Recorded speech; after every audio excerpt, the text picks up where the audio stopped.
गिरूंगा, उठूंगा, लड़ूंगा और जीत जाऊंगा। वो हमेशा दूसरों से अलग था। कम बोलता, ज्यादा सोचता, गांव के लोग उसे बेकार समझते क्योंकि उसके पास ना पैसे थे, ना पढ़ाई का सहारा, ना कोई खास हुनर। लेकिन उसके मन में एक अजीब सी जिद थी, मुझे अपने हालात बदलने ही हैं। हालात बदलने की जिद लेकर उसने एक काम शुरू किया, खेती।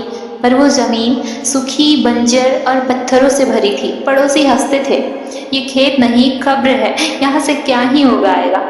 पर उसने हार नहीं मानी। हर सुबह अकेला उठता और पहाड़ी चट्टानों को खोदता। दिन में मजदूरी, रात में फावड़ा। उसका सपना था यहाँ से पानी निकालूंगा, लेकिन पहली कोशिश नाकाम रही। फिर दूसरी बार कोशिश की, फिर तीसरी, चौथी, हर बार सुरंग अधूरी रह जाती, पानी नहीं निकलता। लोग ताने मारते, पागल हो गया है, छोड़ दे अब।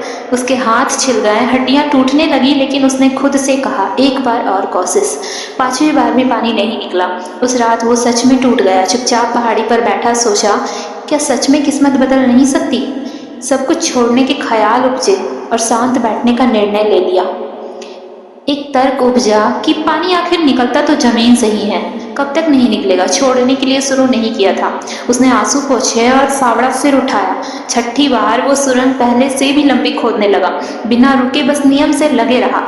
हर दिन का यही चक्र, विश्वास और दृढ़ता के साथ। दिन में जरूरतें ढोता और रात में उम्मीदों को ऊंचा करता। ये इंसान नियम बनाकर प्रयास करता रहा। और फिर एक दिन सुरंग के अंदर से ठंडी हवा आई, और फिर गीली मिट्टी, और फिर पानी का फव्वारा फूट पड़ा। पहली बार उसके खेत में उम्मीद की बूंदें आई। उसने विश्वास दृढ़ करके और फावड़े चलाए। वो पानी ही था, हाँ, वही पानी जिसके लिए इसने अपना पसीना, समय और मेहनत बहाया था।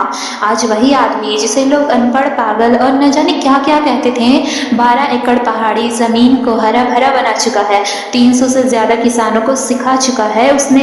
उसे टनेल मैन कहा जाता है और भारत सरकार ने उसे पद्मश्री से सम्मानित भी किया है। ये कहानी है कर्नाटक के अमई महालिंग नाइक की, एक किसान जिन्होंने हार को विकल्प रखा ही नहीं और प्रयास को जीत का दर्जा माना। इनकी ये कहानी क्या सिखाती है? बार बार असफल होना आपके दिमाग को हार मानने पर मजबूर करता है। इसे लर्न्ड हेल्पलेसनेस कहते हैं। नाइक जी ने इसे तोड़ा। हर बार उठकर मस्तिष्क में डोपामाइन छोटे छोटे माइक्रो रिजल्ट से बनता है। इसलिए उन्होंने हर सुरंग को नए प्रयोग की तरह देखा, फाइनल रिजल्ट की तरह नहीं। ग्रोथ माइंडसेट का सबक, हालात चाहे कितने भी बुरे हो, मैं बदल सकता हूँ, यह सोच उनकी असली ताकत बनी। प्रयत्नों के सहारे ही लिखते हैं लोग कहानी अपनी। हर मुमकिन कोशिश का मन बनाओ यार। महालिंग नाइक की ये कहानी अनसुनी है, लेकिन कई सीखों से भरी है। यदि उतार की जाए, अपना ली जाए और साथ रख ली जाए तो फर्क दिखेगा।